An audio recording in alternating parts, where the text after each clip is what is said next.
Life changing habits ಬದುಕು ಬದಲಿಸುವ 21 ಅಭ್ಯಾಸಗಳು, ಸರಳ ಅಭ್ಯಾಸಗಳು, ಸುಂದರ ಬದುಕು ಬರ್ದಿರೋದು ತಾರಾ ಮಂಜುನಾಥ್. ಸೊ ನಾವು ಓದ್ತಾ ಇದ್ದಂಥ ಚಾಪ್ಟರ್ನ ಕಂಟಿನ್ಯೂ ಮಾಡೋಣ. ಸಂತಸ ನೀಡುವ ಆಹಾರ ಪದ್ಧತಿ. ಸೊ ನಾವಿವತ್ತು ನೋಡಕ್ಕೆ ಹೋಗ್ತಾ ಇರೋದು ಡೀಪಾಗಿ ತಿಳ್ಕೊಳ್ತಾ ಇದ್ದೀವಿ ಅಲ್ವಾ.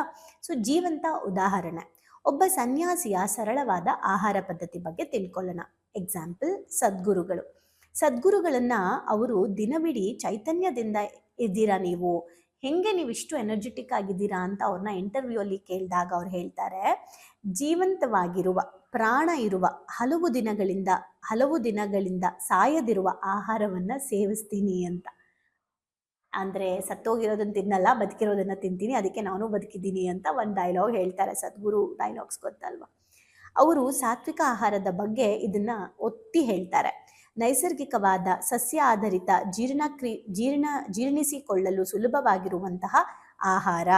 ಹಾಗಾದ್ರೆ ಅದರ ಫಲಿತಾಂಶ ಏನು ಅಂದ್ರೆ, ಈ ತರದ ಆಹಾರ ನಮ್ಮ ಮನಸ್ಸಿಗೆ ಸ್ಪಷ್ಟತೆಯನ್ನ ಕೊಡುತ್ತೆ, ಭಾವನಾತ್ಮಕತೆಯಲ್ಲಿ ಸ್ಥಿರತೆಯನ್ನ ಕೊಡುತ್ತೆ, ದೇಹದ ಕಂಪನಗಳನ್ನ ಉತ್ತೇಜನ ಮಾಡುತ್ತೆ. ಇದು ಪ್ರವೃತ್ತಿ ಅಲ್ಲ, ಇದೊಂದು ಜಾಗೃತಿ. ಇದು ಕಾನ್ಷಿಯಸ್ನೆಸ್ ಈಟಿಂಗ್ ಅಂತೀವಲ್ಲ ಅದು. ನಾನು ಕೇವಲ ನನ್ನ ಹಸಿವಿಗಾಗಿ ಸೇವಿಸಲ್ಲ, ನನ್ನ ಸಂತೃಪ್ತಿಗಾಗಿ ನಾನು ಸೇವಿಸ್ತೀನಿ ಅನ್ನೋದು ನಾವು ಸೆಟ್ ಮಾಡ್ಕೊಬೇಕು. ಪ್ರತಿದಿನ ಚಟುವಟಿಕೆ, ವರ್ಣರಂಜಿತವಾದ ಪ್ರೀತಿಯಿಂದ ತಯಾರಿಸಲ್ಪಟ್ಟ ಒಂದು ಸಂಪೂರ್ಣ ಊಟವನ್ನು ಮಾಡಿ. ಅಂದ್ರೆ ಕಲರ್ಫುಲ್ ಆಗಿರುವಂತಹ ಕಾಮನ ಬಿಲ್ಲು, ಆರೋಗ್ಯವಂತ ಕಾಮನ ಬಿಲ್ಲು ಬಣ್ಣಗಳನ್ನ ಹೊಂದಿರುವಂತಹ ಊಟವನ್ನ ಮಾಡಿ. ಪ್ರೀತಿಯಿಂದ ಅಡುಗೆ ಮಾಡೋರು ಪ್ರೀತಿಯಿಂದ ಅಡುಗೆ ಮಾಡಿ, ಬಡಿಸ್ಬೇಕಾದ್ರೆ ಪ್ರೀತಿಯಿಂದ ಬಡಿಸಿ, ತಿನ್ಬೇಕಾದ್ರೆ ಪ್ರೀತಿಯಿಂದ ತಿನ್ನಿ, ಮಾಡಿರೋರಿಗೆ ಪ್ರೀತಿಯಿಂದ ಥ್ಯಾಂಕ್ಸ್ ಹೇಳಿ. ಮನಸ್ಥಿತಿಯನ್ನು ಉತ್ತೇಜಿಸುವ ಒಂದು ಪದಾರ್ಥವನ್ನ ಸೇವಿಸಿ. ಯಾವುದು ನಮ್ಮ ಮನಸ್ಸಿಗೆ ಒಳ್ಳೆಯದನ್ನ ಕೊಡುತ್ತೆ, ಅಂದ್ರೆ ಟಾಕ್ಸಿನ್ಸ್ನ ಹೊರಗಾಕತ್ತೆ, ಆ ಥರದನ್ನ ಯೂಸ್ ಮಾಡಿ. ಲೈಕ್ ಅರಿಶಿನ ಪುಡಿ, ತುಪ್ಪ, ಇವೆಲ್ಲವೂ ಕೂಡ ನಮಗೆ ಹೆಲ್ಪ್ ಮಾಡುತ್ತೆ.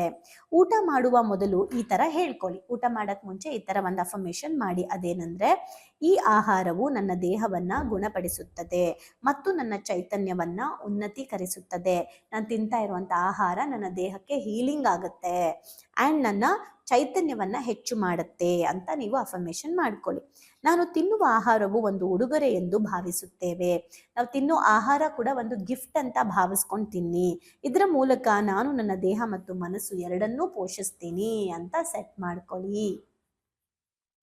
ಏನ್ ಹೇಳ್ಬೇಕು ನಾವಿದಕ್ಕೆ? ನಿಮಗೆ ಕಟ್ಟುನಿಟ್ಟಾದ ಆಹಾರದ ಅವಶ್ಯಕತೆ ಇಲ್ಲ. ತುಂಬಾ ಕಟ್ಟುನಿಟ್ಟಾಗಿರೋ ಆಹಾರದ ಅವಶ್ಯಕತೆ ಇಲ್ಲ. ಬದಲಿಗೆ ನಿಮ್ಮನ್ನು ಚಟುವಟಿಕೆಯಿಂದ ಇಡುವ ಆಹಾರ ಬೇಕು. ಪ್ರತಿಯೊಂದು ಆಹಾರದ ತುತ್ತು ನಿಮ್ಮ ದೇಹಕ್ಕೆ ಹೊರೆ ಅಥವಾ ಆಶೀರ್ವಾದ ಆಗುತ್ತೆ. ನೀವು ಏನ್ ತಿಂತೀರಾ ಅದು ನಿಮ್ಗೆ ಹೊರೆನೂ ಆಗ್ಬೋದು, ಆಶೀರ್ವಾದನೂ ಆಗ್ಬೋದು.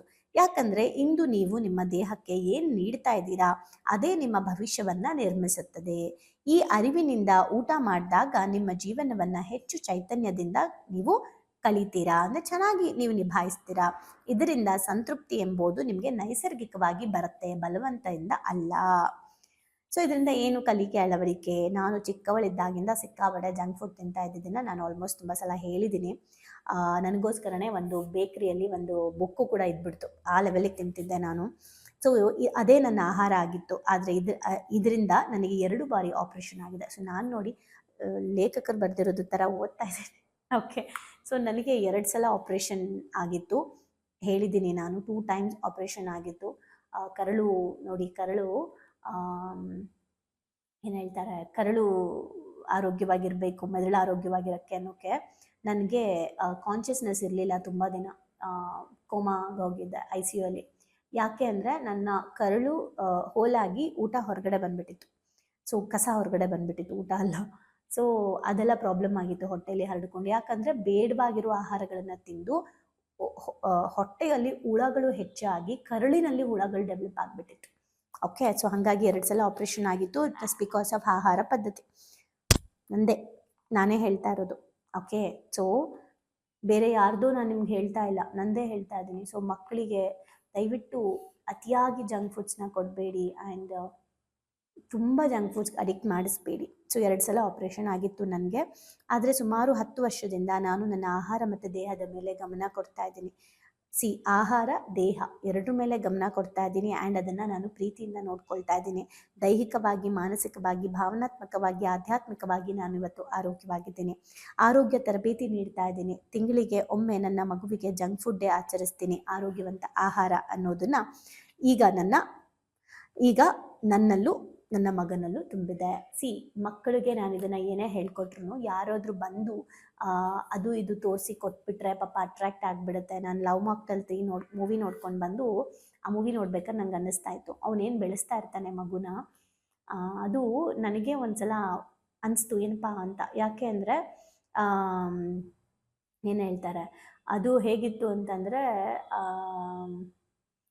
ಲವ್ ಮಾಕ್ಟೆಲ್ 3 ಇದರಲ್ಲಿ ಅವನು ತುಂಬ ಡಿಸಿಪ್ಲಿನಿಂದ ಹೆಲ್ದಿ ಫುಡ್ಡು ಅಂತೆಲ್ಲ ತಿನ್ನಿಸ್ತಾ ಇರ್ತಾನೆ. ಅವ್ನ ಫ್ರೆಂಡ್ ಒಬ್ಬ ಬಂದುಬಿಟ್ಟು ಅದು ಕೊಡು ಇದು ಕೊಡು, ಅವ್ನಿಗೆ ಏನಾಗಲ್ಲ ಅಂದರೆ ಅವನು ಒಪ್ಪಲ್ಲ. ಅದೇನೋ ಆಗುತ್ತೆ. ಅದಾದಮೇಲೆ ಅವಳಿಗೆ ಯಾರೋ ಒಬ್ಬರು ಮೂವಿ ಹೋಗಿ ನೋಡಿ, ಯಾರೋ ಒಬ್ಬರು ಅವಳಿಗೆ ಆ ಮಗುಗೆ ಪಿಜ್ಜಾ ಇವೆಲ್ಲ ಕೊಡಿಸ್ಬಿಡ್ತಾರೆ. ಆ ಹುಡುಗಿ ಅಂದರೆ ಪಾಪ ಆ ಮಗು ಫುಲ್ಲು ನಂಗೆ ಅದೆಲ್ಲ ಸಿಕ್ತು ಅಂತ ಅಂದರೆ ಅಪ್ಪಂಗೆ ಬಾಯ್ ಅಂದ್ಬಿಟ್ಟು ಹೋಗ್ಬಿಡುತ್ತೆ ಅದು. ಅವಾಗ ನಂಗೂ ಒಂದ್ಸಲ ಅನ್ನಿಸ್ತು, ನಾನು ಈ ಥರ ಬೆಳೆಸ್ತಾ ಇದ್ದೀನಲ್ಲ ಮಗುಗೇನಾದರೂ ಇರಿಟೇಟಾ ಅಂತ. ಬಟ್ ನಾನು ಇನ್ನೊಂದು ಪುಸ್ತಕದಲ್ಲಿ ಓದಿದ್ದೆ, ವಿರೂಪಾಕ್ಷ ದೇವರ ಮನೆ ಹೆಸರು ಪುಸ್ತಕದಲ್ಲಿ. ಅದರಲ್ಲಿ ಇತ್ತು, ಮಗುವಿನ ಒಳ್ಳೇದಕ್ಕೋಸ್ಕರ ನೀವೇನು ಡಿಸಿಷನ್ ತೊಗೊಂಡ್ರು ಅದು ಸರಿನೇ, ಅದು ಹಾಳಾಗಬಾರ್ದು ಅಂತ ನೀವೇನು ಬಯಸ್ತೀರಾ ಅದು ಸರಿನೇ. ಅದು ನಿಮ್ಮನ್ನು ತಪ್ಪು ತಿಳ್ಕೊಂಡು ನಿಮ್ಮನ್ನು ಬಿಟ್ಟು ಹೋಗ್ಬೋದು, ಬಟ್ ಒಂದಿನ ಅದಕ್ಕೆ ನಿಮ್ಮ ಉದ್ದೇಶ ಏನು ಅಂತ ಅರ್ಥ ಆಗುತ್ತೆ. ನನ್ನ ಪ್ರಕಾರ ಅದಕ್ಕೆ ನಮ್ಮ ಉದ್ದೇಶ ಅರ್ಥ ಆಗಿಲ್ಲ ಅಂದರೂ ಪರವಾಗಿಲ್ಲ, ನಮ್ಮ ಉದ್ದೇಶ ನಮಗೆ ಸ್ಯಾಟಿಸ್ಫ್ಯಾಕ್ಷನ್ ಕೊಟ್ಟರೆ ಸಾಕು. ಇನ್ ಕೇಸ್ ನನ್ನ ಮಗ ನನ್ನನ್ನು ಹೇಟ್ ಮಾಡ್ಬೋದು, ಗೊತ್ತಿಲ್ಲ ನನಗೆ, ನಮ್ಮಮ್ಮ ಹಿಂಗೆ ಸ್ಟ್ರಿಕ್ಟಾಗಿ ಬೆಳೆಸ್ತಾರೆ ಅಂತ ಅನಿಸ್ಬೋದು, ಅದನ್ನು ಕೊಡ್ಸಲ್ಲ ಇದನ್ನು ಕೊಡ್ಸಲ್ಲ ಅಂತ ಅನಿಸ್ಬೋದು. ನಾನು ಬ್ಯಾಲೆನ್ಸ್ ಮಾಡಿದ್ದೀನಿ ನನ್ನ ಪ್ರಕಾರ. ಬಟ್ ಸ್ಟಿಲ್ ಅವನಿಗೆ ದೊಡ್ಡವರಾಗ್ತಾ ತಲೆಗೇನೋ ತುಂಬಿಕೊಂಡು ಎಲ್ಲಿಂದನೋ ವಿಷಯ ಬರಬಹುದು. But I prepared. ಆ ಥರ ಆದರೂ ಕೂಡ ನನಗೆ ನನ್ನ ಇಂಟೆನ್ಷನ್ ಬಗ್ಗೆ ಸ್ಯಾಟಿಸ್ಫ್ಯಾಕ್ಷನ್ ಇದೆ. ನಾನು ಸರಿಯಾಗೇ ಕೊಟ್ಟಿದ್ದೀನಿ, ನಾನು ಕೊಡೋದು ಸರಿಯಾಗಿ ಕೊಟ್ಟಿದ್ದೀನಿ, ಅದ್ರ ಬಗ್ಗೆ ನಂಗೆ ಸ್ಯಾಟಿಸ್ಫ್ಯಾಕ್ಷನ್ ಇದೆ. ಸೊ ಆಹಾರದ ಬಗ್ಗೆ, ಸಂತಸ ನೀಡೋ ಆಹಾರದ ಬಗ್ಗೆ ಎಷ್ಟು ಡೀಪಾಗಿ ನಾವು ತಿಳ್ಕೊಂಡಿದ್ದೀವಿ.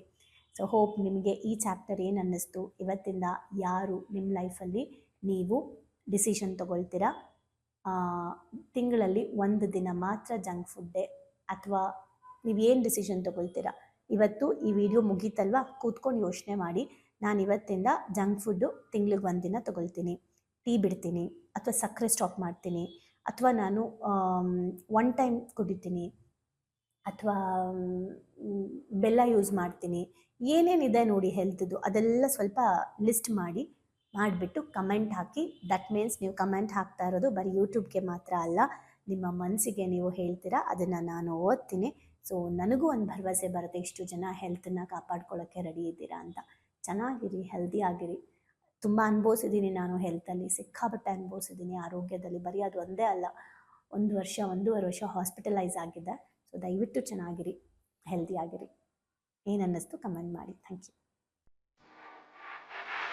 ಭಾವನೆಗಳಿಗಂದು ಶಾಲೆಗೆ ಬಂದು ತುಂಬಾ ಖುಷಿ ಆಯ್ತು. ಲೈಫಲ್ಲಿ ತುಂಬಾ ಕ್ಲಾರಿಟಿ ಬಂದಿದೆ.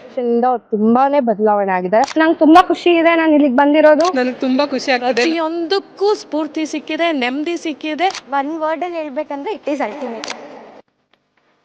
ಲೈಫ್ ತುಂಬ ಕಾಂಪ್ಲಿಕೇಟ್ ಅಂದ್ಕೊಂಡಿದ್ದೆ, ಬಟ್ ಈ ಕ್ಲಾಸಿಗೆ ಸೇರಿದ ಮೇಲೆ ತುಂಬ ಈಸಿಯಾಗಿ ಅರ್ಥಪೂರ್ಣವಾಗಿ ಹೇಗೆ ಜೀವಿಸ್ಬೇಕು ಅನ್ನೋದು ಗೊತ್ತಾಯಿತು. ಆ್ಯಕ್ಚುಲ್ ಆಗಿ ನಂಗೆ ತುಂಬ ಖುಷಿ ಇದೆ ನಾನು ಇಲ್ಲಿಗೆ ಬಂದಿರೋದು. ಈ ಒಂದು ವರ್ಕ್ಶಾಪ್ ಬಂದಿರೋ ಉದ್ದೇಶ ಅಂದರೆ ತಾರಾ ಮೇಡಮು ಏನೇ ಕೊಟ್ಟರು ಒಂದು ಅದ್ಭುತವಾಗಿ ಸ್ಪೆಷಲ್ ಆಗಿ ಕೊಡ್ತಾರೆ ಅನ್ನೋ ನಂಬಿಕೆ ಇದೆ. ಈ ಒಂದು ವರ್ಕ್ಶಾಪಲ್ಲಿ ಇನ್ನೂ ಅದ್ಭುತವಾಗಿ ಸಿಗ್ತದೆ ಅಂತ ನಂಬ್ಕೊಂಡು ಬಂದಿದ್ದೀನಿ. ಖಂಡಿತ ಆಗುತ್ತೆ. ಡೈಲಿ ಹೊಸ ಟಾಪಿಕ್ ನಾವು ಡೈಲಿ ವೇಟ್ ಮಾಡ್ತಾ ಇರ್ತೀವಿ, ಇವತ್ತೇನು ಹೇಳ್ಕೊಡ್ತಾರೆ, ನಾಳೆ ಏನು ಹೇಳ್ಕೊಡ್ತಾರೆ ಅಂತೇಳಿ. ನಾನು ಎಲ್ಲರಿಗೂ ಹೇಳೋದಷ್ಟೇ, ಅವ್ರು ಕೊಡೋ ಎಲ್ಲ ಟಾಸ್ಕ್ನು ಚೆನ್ನಾಗಿ ಫಾಲೋ ಅಪ್ ಮಾಡಿದರೆ ನಿಮ್ಮ ಜೀವನ ಇನ್ನೂ ತುಂಬ ಚೆನ್ನಾಗಿರುತ್ತೆ. ಎಜುಕೇಶನ್ ಬಂದ್ಮೇಲೆ ನನ್ನ ಲೈಫ್ ಸೇವ್ ಆಯ್ತು ಅಂತಾನೆ ಹೇಳ್ಬೋದು. ಸೊ ಬಹಳನೇ ಖುಷಿ ಇದೆ.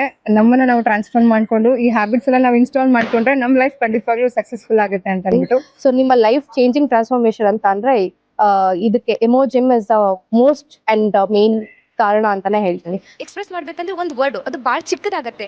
ಅದು ಏನಂತಂದ್ರೆ ಥ್ಯಾಂಕ್ ಯು ಅನ್ನೋಂಥ ವರ್ಡ್ ಮಾತ್ರ ನಾನು ಎಕ್ಸ್ಪ್ರೆಸ್ ಮಾಡ್ಬೋದು. ಒಂದೊಂದು ಸ್ಟೆಪ್ಪಲ್ಲೂ ನಾವು ಚೇಂಜ್ ಆಗ್ತಿದ್ದೀನಿ ಅನ್ನೋದು ತುಂಬ ನನಗೆ ಅಳವಡಿಕೆ ಆಗ್ತಿದೆ. ಮತ್ತು ಎಲ್ಲ ಸ್ಕೂಲು ಕಾಲೇಜ್ಗಳಲ್ಲೂ ಇದೊಂದು ಸಬ್ಜೆಕ್ಟ್ ಅಂತ ಇಡಬೇಕು ಮಕ್ಕಳಿಗೆ. ಎಲ್ರಿಗೂ ಯೂಸ್ ಆಗುವಂಥ ಕ್ಲಾಸ್ ಇದು, ಯೂನಿಕ್ ಆಗಿದೆ. ಇಮೋಜಿಮ್ ಟೀಮ್ಗೆ ಥ್ಯಾಂಕ್ ಯು. ಎಲ್ಲ ನಡೆಸ್ತಾ ಇರುವಂಥ ತಾರಾ ಮೇಡಮ್ಗೆ, ಸಂದೇಶ್ ಸರ್ಗೆ, ಜೊತೆಗೆ ಎಮೋಜಿನ್ ಟೀಮ್ಗೆ thank you so much. So ಯಾರ್ಯಾರೆಲ್ಲ ಸೇರ್ಕೊಂಡಿಲ್ಲ ದಯವಿಟ್ಟು ಸೇರ್ಕೊಳ್ಳಿ. So it is very utilizing. Life long ಯಾರಿಗಾದ್ರೂ ಚಿರಋಣಿಯಾಗಿರ್ತೀವಿ ಅಂದರೆ ಅದು ಸಂದೇಶನ ಮತ್ತು ತಾರಾ ಮ್ಯಾಮ್. ಸೊ ಬನ್ನಿ ಪಾವನಿಗಳಿಗೊಂದು ಶಾಲೆನ ಎಂಟರ್ ಆಗಿ ಅದನ್ನ ಫೀಲ್ ಮಾಡಿ. ಅಂದ್ರೆ ರಿಕ್ವೆಸ್ಟ್ ಮಾಡ್ಕೊಂತಿದ್ದೀನಿ ನಿಮಗೆ, ಇದರಿಂದ ಲಾಸ್ ಆಗೋದಂತೂ ಏನೂ ಇಲ್ಲ, ಬಟ್ ಲೈಫಲ್ಲಿ ತುಂಬಾನೇ ಪಡ್ಕೊಂತೀನಿ ನಾನು. ಅದಕ್ಕೆ ನಾನು ಶೋರ್ ಗ್ಯಾರಂಟಿ ಕೊಡ್ತೀನಿ ನಾನು. ಎಲ್ಲೋ thank you to Tara ma'am and Sandesh sir. Thank you to whole my ಎಮೋಜಿಮ್. Thank you.